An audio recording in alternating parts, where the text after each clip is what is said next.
I'm Julien, I'm a last year PhD student, and I'm glad to be here and to present our work done with my advisors Matthieu and Mihaela on the memory analysis of low-level code. So, according to a 2024 report by Google, about 70% of cybersecurity attacks are linked to memory vulnerabilities. There are three kinds of memory safety bugs: spatial safety bugs like buffer overflows, temporal safety bugs like use after free, and type safety bugs like invalid cast. In this work, we detect spatial safety and type safety bugs. For that, we developed a sound static analysis method that is automatic, practical, and cost-effective that analyzes low-level programs. We don't modify the source code at all and can analyze binary code as is. So, our analysis is a type-checking algorithm that automatically establishes type safety. In our type system, type safety also implies spatial memory safety. Our first contribution is type C, a novel dependent type system which allows us to express properties on the layout and the content of the memory. Our type system extends the usual C type system with type constructs expressive enough to encode many low-level code patterns like bit stealing, interior pointers, and flexible element members, to name a few. So, due to the expressivity of our type system, type checking is undecidable. Our second contribution is a method based on abstract interpretation to do the type checking. So, let's see how it works in practice. So, on the left, you have these type definitions. Here you have a buffer with a size and a pointer to its content. A hidden invariant of this type is that first, the size is a positive integer, and second, that the size is, of course, the actual size of the content. On the right, our type C specification makes this invariant explicit. So, with it, we analyze this code that resets the content of the buffer, and our analysis reports three potential errors. So, the first is a null pointer dereferencing for the input X. The second, the potential out-of-bound access, and the last, the violation of the type invariant that the size in the field and the size of the content are the same. On the right, this code, we have removed the alarm, the errors in this code, and also improved our specification for it to state that the input is a non-null pointer. This time, our analysis guarantees spatial safety and type safety. So here, with these two examples, we show first how our analysis detects errors and how it can prove their absence. So note also that we didn't modify the source code in any way, that the type and function specification were written in a separate file. So we call this method semantic type checking, which is a balance between syntactic type checking and shape analysis. So, compared to existing approaches in syntactic type checking, our type system is more expressive. We also prove memory safety statically. For classic benchmark, we even need less annotations. For in comparison to shape analysis, our description of the memory is less precise, but requires less annotation and is thus more automatic and, of course, easier to use. So, in the remainder of this talk, I will present our type system using some examples. I will then show how it is used in abstract interpretation, and then I will give its experimental evaluation on a benchmark of low-level code. So, in type C, we specify the memory layout using type definitions. So let's see the type constructs available in type C.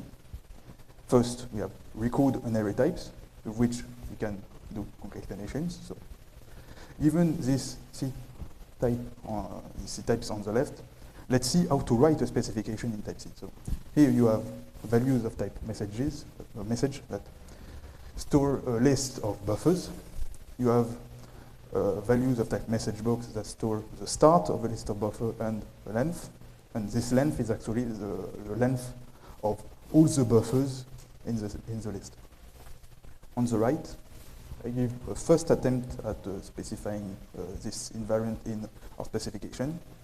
For now, it mainly uses record types and is actually identical to the C-type definitions on the left. So below I give a possible content for a memory storing values of type message and message box, and below the type of each memory region. So with this representation of the memory, it will hopefully be easier to spot the limitations of our current specification, like this one, the fact that the length of buffers can currently be negative. To fix that, we use refinement types and introduce a positive integer type. Also, to ensure that the list of message and the buffers are not empty, we replace the possibly null pointers in C with our very own non-null pointers. We even state that the list is circular, more or less. Still, one glaring limitation of our current specification is that currently buffers only contain one element. And of course, we want to fix that this time by using existential and array types. We state that we use buffers of some positive length. The hidden invariant from before, however, was that all the buffers were the same size and that the size of the buffers was given by this field length. And to specify this, we use dependent types parameterized by a value to introduce a non-local invariant, meaning an invariant between distinct memory regions. Here we state that the length in region of type message box is related to the length in all the buffers which are in separate memory regions. So that's it for this example. So let's look at another example that this time uses our last type constructs, union types. So with union types, we specify disjunctions of type invariants. So looking at the specification on the left, we have specification for an ordinary binary tree where nodes have 0, 1, or 2 children. On the right, I give a more refined specification that uses union types and that denotes full binary trees and denote them as a disjunction of leaf nodes with no children and interview nodes with exactly 2 children. Beyond its expressivity, another important property of our type system is that it is nominal. That means that pointer types target type names, not arbitrary type expressions, with type names being introduced by in function definition, type definition, sorry. So in the specification of the full binary tree from before, we have only 3 type names, leaf, interior, and node. Null pointer is not a type name, it's defined as a macro. And from this type name, we derive the possible values for addresses, and from there is the aliasing. So, looking at the sets below, addresses of type leaf node and addresses of type pointer to interior the sets are disjoint, but both are included in addresses of type node. Why is that? Because leaf and interior, type name leaf and interior are unrelated in our specification. So from there, like I said, the aliasing. So as a result, pointer to a leaf may alias with a pointer to a node, but will not alias with a pointer to an interior. So this nominal property results in a new semantic for memory updates that we call mild update. That is a compromise between weak and strong update in a sense, as the type of a memory region may change, like in strong updates, but the type may only change from the case of one union to another case in the union, and but like with weak updates, we don't have to keep track of all the memory references. There are restrictions to these memory updates, however. So in these specifications that like before, leaf is still a type name, so there can be pointers to leaves, and updates of this kind are not permitted, as changing a leaf to an interior may break the type of an aliasing pointer, like it does here. On the right, leaf is no longer a type name, it is defined with a macro, and this time, updates of this kind are allowed. So, now, let's see how we use our type system in abstract interpretation. So, our abstract state are triplets that keep we store of and maps program variables to symbolic expressions, maps symbolic expressions to types, and keeps track of numerical relations in a numerical abstract domain. For this example, I will use the domain of interval. So we obtain our initial state from the function specification here, from its input specifically. So the input of this function is a non-null pointer to an array of 3 positive integers, and our type environment here will remember the type of the pointer, and our numerical abstract domain will remember that the pointer was not null. So with this initial abstract set, let's see how our analysis works step by step. So, in the first instruction, the pointer in P is incremented. This also increases the offset of the pointer type here, and of course overrides the value of P. In this following the second instruction, a value is loaded from P, so loaded from our array of positive integers. This fresh value that we call beta is of course positive itself. In the last instruction, 17 is subtracted from the fresh value beta, which results in a, this time, possibly negative integer. And this value is written back in the array, which, of course, breaks the type invariant, and our analysis says as much. We implemented our method in Codex, a tool for static verification of C and binary code, and evaluated our method on the benchmark of low-level code, and multiple C and binary programs. For most of these programs, we analyzed them with 2 specifications. The first, in the pin column, is generated from the types, the C types, fully, and we obtain the corresponding number of lines in the pin column. Sorry, the corresponding number of alarms in the pin column. The second specification was derived from the generated one, but manually annotated with the number of lines in the column. And with this manually annotated specification, we obtained the number of alarms in the column. And of course, with our manually annotated spec, we have less alarms, of course. For some of these benchmarks, we have a bin annotation, which signifies that we actually analyze the binary executable of the program. So in this example specifically, we analyze the binary executable for the Lisp interpreter of Emacs. Analyze it with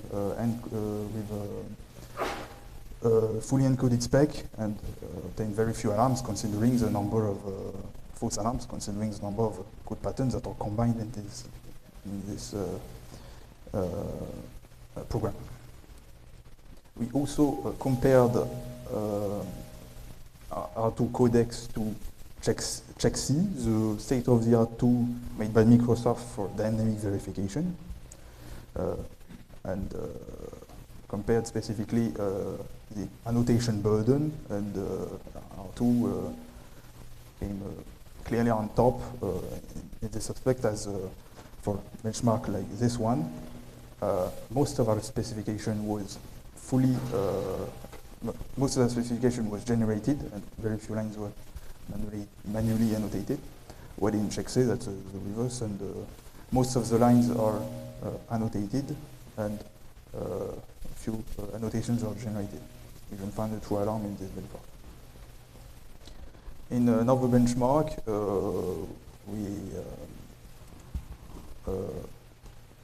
our results were even better as we proved spatial memory safety using a fully generated spec, and you don't need to annotate anything. So. Also to note is that compared to check-say, our tool is fully static, while check-say needs to do 3 kinds of annotations in the code, directly in the code, and all of these introduce runtime overhead. So to conclude, to summarize this talk, so we made a novel dependent type system for verifying spatial memory safety of low-level code.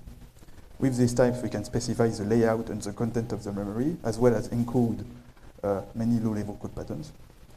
With this type system, we made an abstract domain that we use in the automatic type checking, using abstract interpretation, and we evaluated our method on a benchmark of low-level code. So there are limitations to this work, mainly temporal memory safety, but we are working on them. So thank you for your attention. I'm ready to take questions.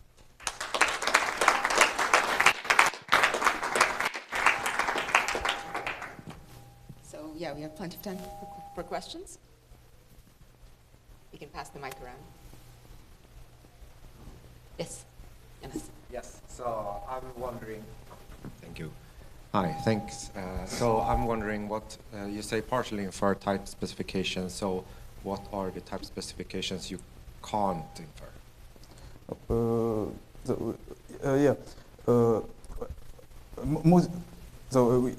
Actually, we don't infer most of the, we generate, our process is that we generate a type an initial type specification from the type C. So we take the type C from a program and generate a spec.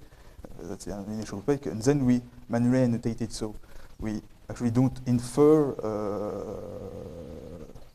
apart from taking the type from the C types from the C program, we don't actually infer our more complicated types like existential types and those kinds of types, which of course we can't do. And this point for future work is more about still having some types that are manually handwritten, so to specify the layout of the memory. That I don't think we can infer. And that will be inferring more the function specification, more the function specification from other function specifications, inferring some of those rather than inferring the memory layout, which I don't think we can handle. Okay, thanks. Type also complicated for that. More questions?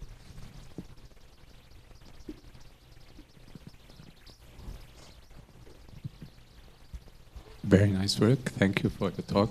I wonder what's the analysis time if like you have like shown this example of, for example, 2,000 lines of code or so. What yeah, those are the analysis line. Okay. Yeah, I didn't see it last. Yeah, I didn't. Yeah. Okay, cool. Insist on those, but yeah. Our analysis times are pretty good, quite reasonable. Considering it's abstract interpretation, so quite efficient. Thank you very much.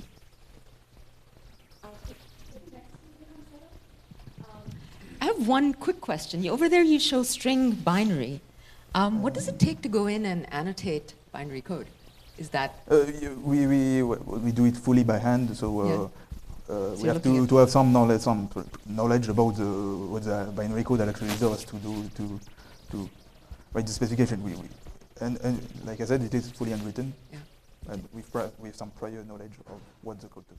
Okay, all right. Well, let's thank the speaker again.